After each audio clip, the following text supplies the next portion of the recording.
Welcome to Buffalo Camp Day Recap. Bills camp at St. John Fisher is all done, and we are going to wrap the whole thing up. I'm Thad Brown with AJ Feldman and Carl Jones, bringing the whole staff in to shut this thing down. Last day of camp was unusual. It was pretty clear, I think, that a lot of the starters aren't going to play on Saturday because the first team drills were darn near full go today, like 98% full go. And then the second and third teams were barely half speed. I don't even know why they bothered wearing pads today. So I think the first team guys probably not playing on Saturday. The second team, third team guys being saved to play on Saturday. Won't get into that too much. But what I want to do is kind of go over the entirety of camp. What we saw from the Bills, what surprised us, what disappointed, what's encouraging. Let's start with the offense. And, you know, I'll say this. My overall take of the offense was, where the heck was the real Bills offense? Because we didn't see it much in this camp. Today's practice, another example of that. Josh Allen ended the first team drills with a really nice touchdown to Isaiah McKenzie. Other than that, it was ugly. There was an underthrown ball to Gabriel Davis that turned into an interception. Overall, for the last 3 weeks, the Bills had a really good day in the stadium and one other good day. And outside of that, the offense was somewhere between below average and outright terrible. And look, it's camp. The defense is supposed to be ahead. I'm not concerned, but wow, it was consistently not a good thing. Yeah, I mean, if any side of the ball was going to have those questions, it was going to be the offense. Obviously, Ken Dorsey coming in, Brian Daboll. And we just still have those questions. You know, we're not going to make sweeping judgments about training camp, obviously, because this is Josh Allen, this is the Buffalo Bills. It's nothing. But those questions that we came into training camp with are still questions. What Ken Dorsey, you know, the new system, things like that, we still don't know. No super promising signs. The offensive line, new pieces coming in, they finally got healthy. Still a big question mark. So I think the big thing about camp is that we came in with questions, we still have those questions. Yeah, nothing was really answered so far. And a lot of the questions I believe that we had, one was answered though. I think that slot position with Isaiah McKenzie, I think he kind of took that job by the horns and has it. But also today, Jamison Crowder kind of made some plays to, you know, put himself back in the little bits where it's not Isaiah McKenzie by himself 100% of the reps. Had a nice little slant route that he took for like 55 yards, so like down in the goal line. So it was a 4-player race in the beginning. One of the players has tightness the past couple of days, and we don't. Tavon Austin, yes, and then Khalil Shakir. You know, he was up in the beginning of camp, not so much of late, and Isaiah McKenzie has just been consistently good this entire way. AJ, give me your take from the offensive camp, the thing that kind of stuck out to you through these 3 weeks. Honestly, I think it might be McKenzie because. You know, he was a guy last year. Obviously, Cole Beasley came out. He had the good game against the Patriots, but still, after that, you know, that moment. It was still the Cole Beasley show. So would they try and give the job to McKenzie? Would he earn it? And I think he really did solidify that. You know, Jamison Crowder, like you said, obviously did come into his own a little bit. But I think Isaiah McKenzie, I think we might know where we stand with the receiver position. And we did get an answer there, I think. I think Crowder still has a chance. You know, he's been mixed in on first team reps a lot the last few days. He was one of the guys that played first team and did not play second, third team. So I don't think we will see him on Saturday. So the door is still open for Crowder, maybe even a little further than you'd think, as good as McKenzie's been in this camp. But I agree with you guys. I think this is McKenzie's job to lose. Let's move over to the defensive side. And look, if the offense wasn't good, it's in part because the defense was good, and it was.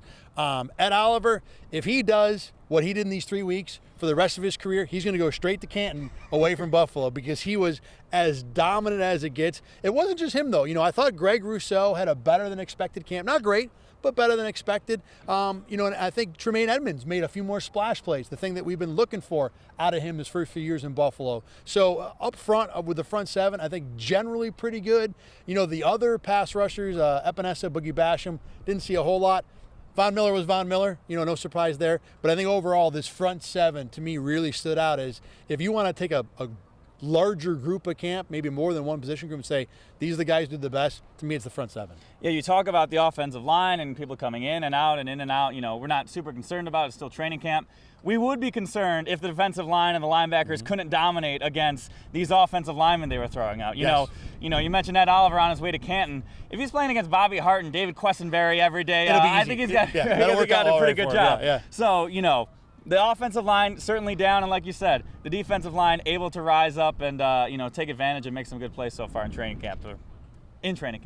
Now, injuries are never a good thing. Obviously, you want your guys to be as healthy as possible, but the coaches were able to see some of that depth in the secondary. I mean, we expected that there would be a battle at corner with Trey White being out, Dane Jackson, Kyer Elam, and of late, Christian Benford's been making some plays. He made another play in the end zone right here, getting in the way of Stephon Diggs, Josh Allen connection right in front of us.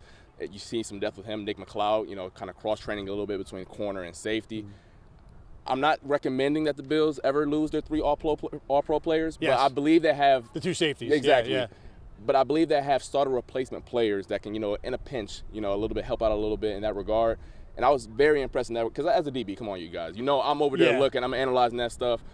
I really don't know what I'm looking at with Tremaine Edmonds. I just know that he's tall and he can make plays. Yeah. But with those DBs, I do know what I'm looking at, and those guys had a very impressive camp. And we'll see on Saturday against Matt Ryan, against those starters, see if they can make some plays. It was a thing this camp because you had a lot of reps in this camp where Poyer, Hyde, and White were all not on the field, which has been unheard of, with the Bills since the 3 guys came together in 2017. So an opportunity for sure. And I don't think we really saw a safety that kind of stood out to me. But McLeod, I had a good camp, and Benford too. Either you guys, a defensive take, something you took from this camp and were either surprised at, disappointed at, any of the above? I think I'd probably say Christian Bedford. I mean, this was a guy that, people might have even forgot that they drafted him. I mean, this is a late round corner. Obviously Kaiir Elam gets the attention. First round, dude from Villanova, end of the draft. And now, I've saw Brandon Bean shout him out on a hit. And this is a guy who's legitimately seems to be in this cornerback competition. Whether or not they decide to go, the safe route, the guys who have played before. But Christian Benford went from a guy, destined for the practice squad. Destined for the practice squad, like you said. Ever since that tweet, he saw it lit a fire under him. And immediately, last Tuesday, I tweeted that I hadn't seen him much in practice at all. And this is a guy that's earmarked for the practice squad. From that moment, he's been taking first-team reps and looking pretty darn good doing it. And it makes sense, it's one thing for a guy that, went to a big SEC school or whatever to, break out as a seventh round guy. It'd be like, okay, how did all 32 teams let this guy get to the 7th round? But a dude from Villanova, maybe they got a gem here late in the draft. Ed Oliver. I mean, come on. I understand that when Von Miller got here, we were all focused on the young defensive ends, Rousseau, Basham, and Epinesa. But Ed Oliver, down the stretch last season, he was, peaking, and he picked up right where he left off. I don't know if he's getting fed some of that same gasoline and gunpowder that Von Miller's giving to Greg, but he had an awesome camp in that day where he literally took the defense off the field. Sean McDermott was like, look, hey, y'all got to go because we can't get anything productive going on offense, and that's going to stick in my head. I get it. Second-team offense, but like I've said, you're supposed to dominate those in front of you if they're lesser than you, and he did just that. So I'm excited to see if he can continue to progress in that way heading into week 1. Speaking of continuing, this was the first year for camp back at St. John Fisher after being gone the last 2 years due to COVID. It's a 1-year contract. No guarantee the Bills come back next year. Sean McDermott talked about the future of training camp today, and as he has since the moment he's arrived in Buffalo in 2017, reading between the lines, it sounds like he wants to be back pretty confidently. He wouldn't go all the way to say that the Bills will be back. He did kind of laugh at the idea that even ever since he's been here, people have thought the Bills are going to leave. But again, express confidence and appreciation for what the people at Fisher did for the Bills the last few weeks. I would love to come back next year. I think it's great for our organization in a lot of ways. And this is, like I said before a few minutes ago, it's a first-class operation up here, and we're treated the right way. And it's a chance also for us to connect with our fans around this area as well. I know even my first year here, I think the narratives were out there. McDermott doesn't like going away to camp, or doesn't like this location, that location. I love this location, and I love going away to camp. So, we'll just take it 1 year at a time. McDermott was also asked about the idea of maybe the Bills would alternate camp between Rochester and Buffalo every year. And one thing Sean said to that was he values the consistency his team gets. So again, you want to read between the lines with Sean McDermott. It sounds like camp is coming back to Rochester. And the thing I tell people all the time, because I get asked this question almost every single summer, the Bills have had 100 opportunities to leave Fisher if they wanted to, and every single time they come back. I don't know now, after having the COVID opportunity to separate this connection, why they would choose to do it next year. I think camp is going to be at Fisher as long as Sean McDermott and Brandon Bean are running the team. Those two guys have been very good at finding guys under the radar, guys you don't talk about a lot. Let's talk about this now. From this camp, give me your players that kind of were under the radar, whether in a good or a bad way, that either surprised you, opened your eyes you didn't expect. I'll start with a guy I liked on offense, and I can't believe I'm going to say this. I think Bobby Hart had a decent camp. I know. Those are yours, Bills Mafia. We got some Bobby Hart compliments. I think Bobby Hart was okay. Now, look, the guy got all kinds of time because of all the injuries at guard. And again, I'm grading this on the Bobby Hart scale. Okay, he was good for Bobby Hart. But look, Bobby Hart has been a fixture as one of the top reserves of this camp. I think right this second, if it came down to him and Cody Ford to make the team, I think Bobby Hart's making the team. And I can't believe I'm saying that about a guy the Bean regime traded up to draft. He's been okay. It's been a week and a half. It's camp. You know, it's not anything close to him lining up against Aaron Donald in week 1. But again, I think right this second he's on the team, and it's not because the Bills have blinders on or he has pictures of somebody hidden somewhere. It's because he's been okay in camp the last couple of days, weeks or so. Yeah, I mean, we'll see what he does in preseason. It's tough for a reserve lineman to get this much notoriety in Bills Mafia. Yes. And that's because of how bad he's been in the preseason. It has been, you know, if Josh Allen is somehow behind Bobby Hart, something has gone wrong. That is how dangerous it's been for the quarterback behind Bobby Hart in preseason to just exist. So we'll see if he actually does it in the preseason against people who want to harm his quarterback. Give me a guy, AJ. Who's on your mind? I'm going to go with Cam Lewis. You know, the cornerback position obviously in flux with Trey White. And Cam Lewis was the guy who had played in the regular season. He's been with the Bills. He's made some plays. So this was the guy, if you were going to pinpoint one of these depth cornerback guys to certainly not being a lock to the roster, but a guy who you would highlight, be like, okay, you know, we've got, you know, this Christian Benford kid, we've got Nick McLeod, well, we've got Cam Lewis. He's played before. Like, this is going to be our guy. I think he's fallen definitely down that depth chart to the point where, you know, he's probably on the outside looking in at this point. He needs a strong preseason to kind of get that status back that I think he had coming into training camp. Carl, give me a guy in your mind. Man, I was so excited when Ken Dorsey talked this whole offseason about 12P, or at least it was speculated that would be the case, with the addition of O.J. Howard. And I'm not going to lie to you, there were a lot of days where I forgot he was even on the team. And I know we were all excited, you know, the Alabama pedigree, you know, being a first-round pick. But, man, like, what we saw in Tampa Bay seems to be kind of true. I mean, no splash plays to a certain extent, and a lot of drops at key situations I thought that were kind of gimmies. So, from my perspective, I don't know if you guys feel the same way, I don't think you should do 12P for the sake of doing 12P. Do you want to just take Isaiah McKenzie or Jamison Crowder off the field just to have a bigger body out there who's, you know, a less of a blocker than a tackle, but can't catch like McKenzie? So I was very disappointed. I was excited to see, you know, the Bills diversify their offense a little bit, you know, help out Josh Allen with different looks. And to this point, O.J. Howard hasn't shown me that they should be able to do that, you know. That is the drawback of having versatile guys or having versatile offensive packages in this case. Just because you're the, you know, jack of all trades doesn't mean you're the master of any. Just because you can run a lot of different formations doesn't mean it's the better thing for you. And O.J. Howard has done little in this camp to make it feel like he's a good idea to have him on the field. A guy that I was kind of down on, surprisingly, especially the way he started, is Kaiir Elam. You know, and his first few days he was aggressive, he was not afraid, he was physical. But I think the book on Elam has become, if he gets his hands on you, he's got you. But if he doesn't, he's chasing and he's hosed. And even today, you know, he created an interception, but it was a play where Gabe Davis had beat him. Yeah, well, there's two. There's a back shoulder play where he darn near tackled Davis as he's trying to go back shoulder and called a flag. The interception, Davis was beat. I didn't think Elam got flagged only because the timing of him catching up to being beat and the ball arriving was so perfect that it wouldn't be a flag. Yeah. But, you know, Micah Hyde was generous when he said, yeah, I think Elam got his head around. No, he didn't. No, he the didn't. ball hit him pretty much. I was right there. It hurt. It hurt. Look, you know what hurts for me to talk about my DBs like that. Yeah. That was a PI.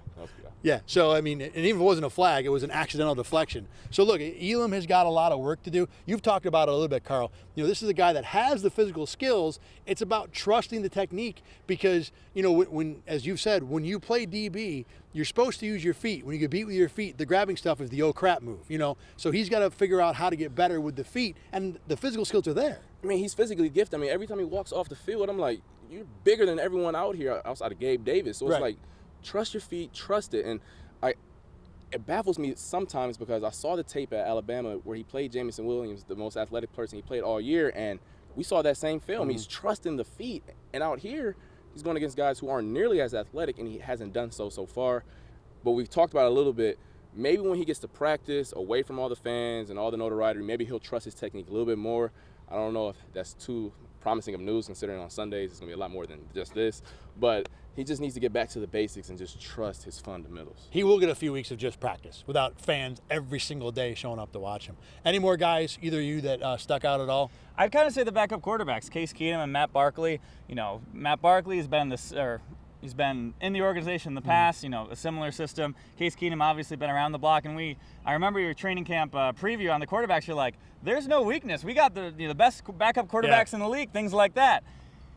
I mean, Case Keenum didn't really show me a lot to be like, wow, if Josh Allen, sprains something, is out for 3 or 4 weeks, they're going to be totally fine. Yeah. I never really got that vibe. We'll see what happens in the preseason, but it's a backup quarterback. They're not going to set the world on fire, but I think I'm a little less confident in who's behind Josh Allen than I was a couple weeks ago. I wonder how much of that is a trickle down from the first team. When you're playing second-team linemen on the first team, third-team linemen on the second team, the whole offense did not look good, and the injuries in the O-line certainly did not hurt. Any more guys, Carl? No, you all set? I was just that bummed about O.J. Howard, to be honest. I'll give you one. We've been a little bit on the negative side with this. I'll give you one I really thought was a surprising positive. Isaiah Hodgins. A guy that for 2 years came in.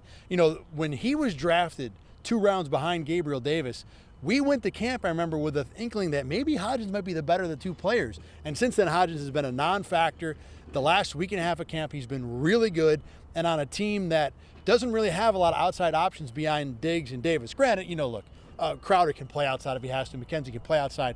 But your more prototypical outside receiver, there is a path to Isaiah Hodgins making this team, and he's done really well, to put himself in position to be that guy, maybe over Jay Kumaro or maybe with Jay Kumaro. So I've been impressed, and I think you guys will agree, what he does in the preseason is going to go a long way towards whether or not he makes his team. And you talk about a path to making the roster. If he does make that roster, there's an easy path for him to get serious playing time. Yes. You've just got Diggs and Davis. If one of those guys gets hurt, obviously, Jake Kumaro might be on the roster for special teams duty. But if I need a guy out there catching passes, Hodgins the guy. So far, it's Isaiah Hodgins. I totally agree. Hey, he stood out just because he's making splash plays. I mean, I can get anybody out there to just make the normal blocking assignments and run a route, but he's making plays that stand out. I know Frazier talked about with Benford and why he's getting more playing time is because of the splash plays. So he's making a couple catches, especially in the the practice on Friday and then a couple of practices here, where I'm like, oh, all right, this is why you in the league, my man. Yeah. So one of the fixtures, of course, at camp is Josh Allen signing as many autographs as his tired right hand can carry. And again, that was a thing. He was great. So Josh Allen today talked extensively with the media. We might have been kind of bored ourselves and ready to get out of here, but extensively about his autograph strategy, had some funny lines. It was an interesting conversation. We're going to show it to you right now. I try to sign just for the kids, and I try to. There's some you hate to see it, and it. Like there's some that you can tell that's not their item. So it is what it is. But I pick out the kids, and I do apologize to the adults. But kids are what kind of make this go. I remember being that kid, and that's where I'm at with it. Case. I skipped right by him. You saw it. I didn't care who he was. He was a grown man. I was skipping him.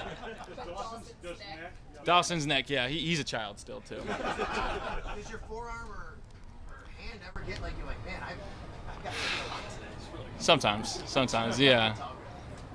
What's the craziest thing you signed? Let's keep it going. Why not? It's a great question. Yeah. The craziest thing I signed? I don't know. I signed a couple baseballs. I think that's kind of weird. It wasn't anything outrageous this camp, but it was a good time. Just about any topic that you can have with Josh Allen is a good time, and he did not disappoint for a lot of this camp. Also talked about the fact that he needles offensive coordinator Ken Dorsey, whose college record is 38-2. Josh says, yeah, I tell him all the time, Coach, you were 36-4 in college, right? Dorsey's like, 38-2. Clearly it gets under his skin a little bit. So Josh, getting under people's skin, very good at that. Camp is over now. For me, this is camp however many they've had here, because I've been to all of them. For you guys, it was the first time you experienced the full force of Bills camp from the inside and the out. AJ, I'll start with you. Just give me your impressions of what it's like to have the Bills here, have the fans here, and the whole environment. You hear, we like going to training camp because it's good for the kids, it's good for the fans, it's Rochester, things like that. And I'd never really seen, the full onslaught of, the autographs, the screaming and the yelling and the people, lining up, yelling people's names. It was a really fun environment to be in, that's for sure. Just seeing, the joy on the kids' faces when they see this, you get the cool stories, you find, nice things, who's getting signed, things like that. So just a great experience for the fans, and to really see it, you can see why they like coming here to Rochester. It's certainly different it's a different experience for the kids than they normally get, and I just think it was a great experience overall. I mean, especially for the kids who may not be able to afford the game on Sunday. So this is their opportunity to see these guys up close and personal, like really up close. I mean, these players are walking right up to them. They're walking right past them. So I thought that was very cool. But you know what wasn't cool, though? I still haven't gotten a turkey burger yet. So Micah Hyde, Trey White, all y'all have been talking about these turkey burgers, Josh Allen. I'm still mad. Fisher, y'all done a great job, 9 out of 10. But I'm docking y'all a point because I still haven't gotten one. There is one more lunch we're going to go to in a minute here. So y'all better have that when I go up there because I am starving and I need one of those, okay? We might have to edit this thing in post. Yeah, right.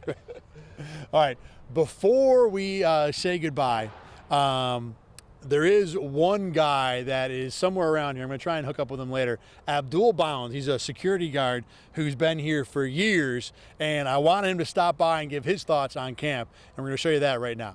I'm joined by Abdul Bounds, one of the integral members of the support staff here at Fisher. How many years have you been doing this? I know it's been a long, long time. Been here about 12 years now. 12 years. So, I mean, this is about as expert a camp support guy as you're going to get. One of the management guys now. And Abdul, as someone who's been here, you've seen different coaches, different players. Kind of what has it been like to see the different Bills players, and what has it been like from your end to deal with them? You know, from not so much, a lot of people are fans or media. You know, I think people see those angles all the time. They don't see your angle about dealing with this Buffalo Bills guys. Just like down to like a personal level. Getting to know an individual getting to know you as a person. Like most of the guys say when we see them half the time, man, I just got a name with a couple of dollars on it. Like, that's pretty much it. And they keep it real. You know, most of them come from where we come from, so you know, they understand. And then, you know, just to be here for so many years and to build a relationship with people within the staff, it's just fun. It's a fun experience. Talk about the Sean McDermott regime, and obviously now that Josh Allen is here, this team's a lot different than the teams that were here when you started, you know, back in 09, 2010. You know, these are a lot more talented guys, a lot more exciting guys. But from your end, has it changed at all about how they dealt with you at all? Yeah, pretty much like a team aspect. You see the team more together. Before, guys used to be all spaced out and coming in when they want to. And now it's like they're like a unit, and Sean brought something to this region, you know, to bring the communities together and bringing people together as one. And he did it with his team. For you guys, talk about this job. Like, what is your job? How do you support this team? How do you keep this camp running for the 3 weeks they're here? So pretty much my job is to pretty much keep the grounds and the locker room clean. So I got a crew of guys, and we ride around, we clean up, make sure the camp is clean, and they enjoy it, and that it's exceptional experience for the fan. You got a story or got a favorite guy that you've talked to, someone you've gotten to know over the years, or something that's happened where a player or a coach has said, thanks for this, or can you do this, or anything like that? You know, I got like a whole list, but you know, my top 2 guys of all time would be Shaq Lawson, Tyrod Taylor, E.J. Manuel, and the final list off, you know, Shady McCoy. You know, McCoy was always open and willing to talk, and you know, can't forget about Josh Allen. You know, first year here, you know, we thought he wasn't going to talk to anybody, but he really opened up. But the whole team as a whole, to see these guys grow up, you know, it's really amazing. Tyrod Taylor is one I want to ask you about. What about Tyrod made him unique and special when he was here? Just the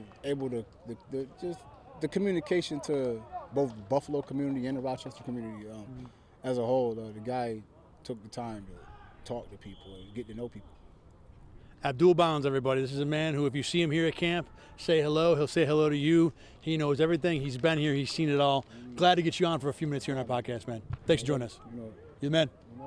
It was great to have camp back at Fisher. As someone who's from Rochester, it's always a little feather in our city's cap to have the Bills here for 3 weeks. Fisher, once again, did an A1 job putting it all together, minus Carl's turkey burger oversight. Hopefully we'll address that at some point. But it was, I mean, the weather was perfect. We had a little bit of spritz of rain, 2 days that were unbearably hot. But other than that, had a really, really great session. And I think a good time was had just about by all.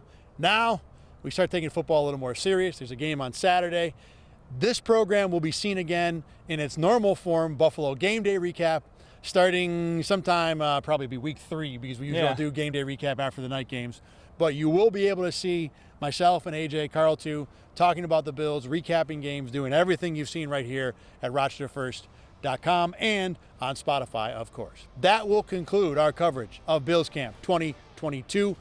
This season may end in a Super Bowl. I think it's been a Super Bowl worth of coverage. Fellas, thanks for all your help. My name is Thad Brown for Carl Jones, AJ Feldman. Thanks for watching at RochesterFirst.com. Thanks for listening at Spotify. We'll see you in the regular season.